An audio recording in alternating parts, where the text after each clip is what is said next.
Morning, everyone. Thanks for joining us. We've got UTSA head coach Jeff Traylor here. We'll take questions. Please use the raise hand function and wait for me to call on you. And if you haven't yet, make sure your username has your first and last name.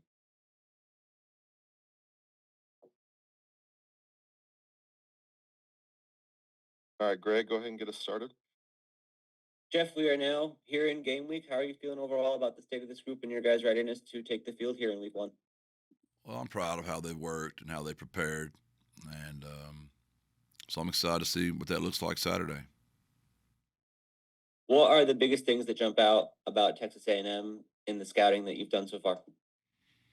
I think Mike, his roots are cut from defense, and it looks like a team you would expect to be coached by Mike Elko. They're very good up front defensively. Um, they did a really good job in the transfer portal. They lost some really good defensive linemen, but they went and got some more, and they developed some as well. So they're very physical and sound. They keep the middle of the field closed quite a bit, and they're really good on defense. Offensively, they do a really good job with their quarterback, who I think's a really good football player. Did a really good job in the portal again. Went and got two really good wide receivers to add. With Bussy, who we think the world of out there, and running back a staple full. They do a good job with their scheme. They know what they want to do, and they stick to their plan. And obviously, they got very good special teams as well. They're a really good football team, and playing in probably the coolest environment in the entire country. So it'll be a great opportunity for us to go and see where we are right now.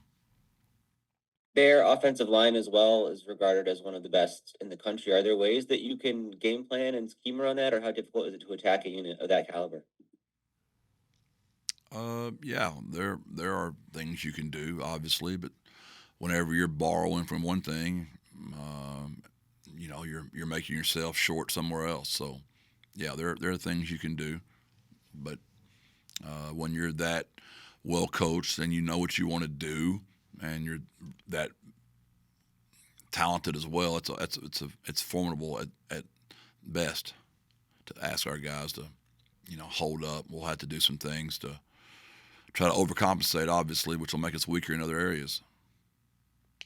You mentioned that this will obviously be a big early test for your group. What are sort of the pros and cons of opening against a team of this caliber this early in the season? The pros are obviously nobody expects us to do very much, so you've got that, and then the negatives are just probably size difference, physicality, speed, coming out of the game healthy. Those kind of things are things you worry about. But yeah, it's a really cool venue to play in. So I'm excited our kids get to do that on the road. Obviously, we think our league is very good. So when you play opponents that are this good, it gets you ready for a very tough league. All right, Tyler, we'll go to you. Hi, Jeff. Tyler Shaw with KBTX in College Station. I just want to ask about your tight end, Houston Thomas, kind of your expectations for him this year. And then, I don't know, has he kind of talked about his homecoming, coming back to his hometown and playing at Kyle Field? Obviously, we all know that, where he's from, and we're excited about that for him. It's not like we've done anything special for that other than just to let him know he's going home. And really proud of Houston. He's a wide receiver coming out of high school. He's really developed into a good tight end. He's gotten a lot bigger and stronger and more physical. And we feel good about our entire tight end room. We feel good about Patrick Overmeyer and Dan Dishman as well. But Houston got voted into a single digit this year, got the 0. So really proud of him and how far he's come, and excited for him to go back home and play in front of the home crowd for him. JJ. Jeff, you mentioned that environment you guys are going to play in. It's something your guys are not unaccustomed to, playing at Texas and Tennessee. How do you guys prepare for that kind of big time environment? Well, we've done our best to try to pump in noise. We've heard every A&M song, and they've got a lot of them. Every chant, we mic and jump in there with them. We know them all so well. But there's nothing like it. I mean, that experience is one of a kind. They take great pride in it. They do a really good job of it. I've done my best to try to prepare our guys for that. But we just got to get out there and get in the middle of it. And hopefully, as the game moves along, we'll be able to handle it better. What do you hope to see from your guys on Saturday? Like what are you most excited to see out of the group?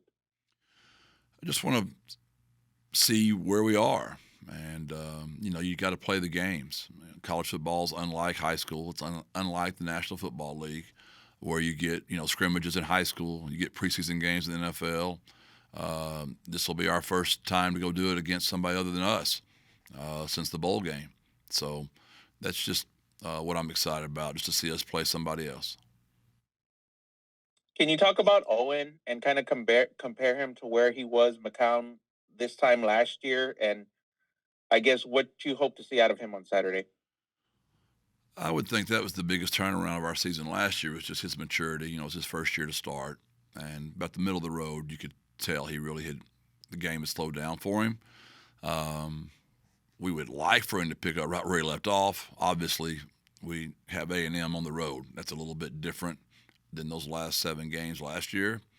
But if we protect him, he'll do a good job. But we just got to make sure we can protect him. Greg, we'll go to you next. Alex, you're on deck. Jeff, you were just talking about the environment. How much does the experience that you guys have on offense help as you try to deal with that? Does that continuity make a difference in that sort of a circumstance? Well, I would feel a lot better, this year than I did last year, because we're at least all those guys have played, whereas last year that was all new for us. So to your point, that'll help some. But A&M's a really good opponent again, Greg. So yes, the experience of playing on the road will definitely help us. Defensively, we don't have that. We lost all 11 of those guys, so that'll be new for all those guys. But offensively, we have all played together quite a bit, so that should help. I was going to ask next about that process on defense. We talked about it since the end of last season. Now that we're into game week, how are you feeling about the way that group has kind of gelled and ready to go for the start of the year? I just don't know yet. They're good kids. They show up. They work their tails off every day. They're good people. And they've been a blast to coach. I've enjoyed coaching them. And I'm excited for them. We'll see what that looks like Saturday. But so far, they've been just wonderful to be around. Alex. Hey, Jeff, appreciate the time. You're talking pretty highly about Kyle Field. I'm just curious what your experiences having gone to a game there have been over the years, and how many you've been to, maybe. Oh, that's fun. I'm from East Texas. I'm from Gilmer. So when I was at Jacksonville, Randy McCown, which is Owen's uncle, led y'all to the Big 12 championship, and Richard Whitaker, that was my tailback, and some. Jamie Hightower and Quentin Holman. We sent a lot of players to that place. So obviously I went and watched those guys play a lot. My brother was a GA there. He worked for RC, so I'd go up there and watch those guys a lot. All 3 of my kids graduated from A&M. So Jordan actually played at A&M. I would hate to guess what that number is. It's really, really high.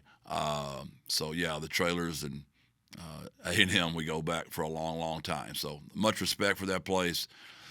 Just taking all 3 kids to orientation. Never waited in one line. Everybody's as nice as can possibly be. You see what the big deal is about Texas A&M, and much respect for that place. Yeah, and just one more about Houston. You mentioned how he had earned one of those single-digit numbers. Just what's that say maybe about the way he's come on as a leader in your program over these last couple of years in particular? Yeah, I'm so thrilled for him. His grandmother and one of my best friends at Gilmer's mother were the best of friends. So I had an insight to a relationship to get Houston, and I know his grandmother has put tremendous pressure on me to make sure Houston's going to be just all right. So we've tried to do our best to take care of her wishes and Houston. And man, he's developed off the field and on the field, and excited for him and the success he's had for us. Steve. Coach, after a season that had over 1,000 penalty yards and then playing in an environment like this at Kyle Field, what are some of the things that you've kind of instilled in the team to limit pre-snap penalties and just unnecessary flags here in this environment? Yeah, that really hurt us last year. To be very honest with you, we were extremely undisciplined last year. We've started on that since the beginning, and we've worked our tails off at that. Um, I do think it's going to be still hard when you're on the road in front of that many people, but we've worked harder than we ever have at just eliminating pre-snap and post-snap, and it's not like something that was ignored. For whatever reason, we just got sloppy, and we've tried to really button up, and our players have really bought into that, and hopefully you'll see some improvement there Saturday. And then also, does the depth that you return both at running back and tight end, does that kind of make you feel more comfortable with a lot of different personnel groupings coming out of the gate this year? Well, we've always used our tight ends a lot here, so we've always tried to do that. Uh, we don't prepare for many teams on our schedule that are this deep, this well coached, this talented. So that brings another problem in it. But yes, we will try to give different presentations of our offense because our personnel can do so many things that are so multiple. Thanks, Coach. Thank you. Travis? Hi, Jeff. What has Tommy Robinson brought to the program, and what does it usually mean as a coach to be able to go back to a place that you've coached at before? Yeah, I mean, T. Rob's a veteran. He's been doing this forever. He had a good run there at A&M, and wife still lives there, so it's home for Tommy. And he's just when I interviewed Tommy, which I didn't need to interview him, I worked with him at the University of Texas, so it really wasn't like a real interview. But what was impressive is he talked about, he's been the best man in so many of his weddings. He's been of his players' weddings. He's been in so many of his players' weddings, and he's also coached quite a few Hall of Famers. And he never mentioned coaching a Hall of Famer once, but he did rave about how many weddings he's been in. I thought that was pretty cool, just about how much T-Rob loves his guys and how much he loves A&M. And he had a good run there, and I know he's excited to go back.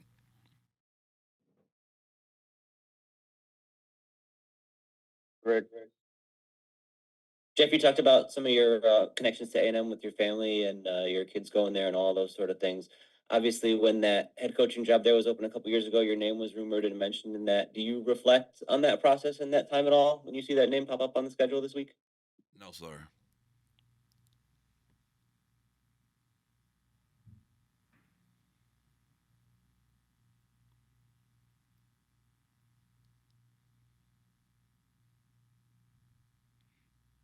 Any other questions for Coach Traylor this morning? All right, thanks, everyone. Thank y'all. God bless. Birds up.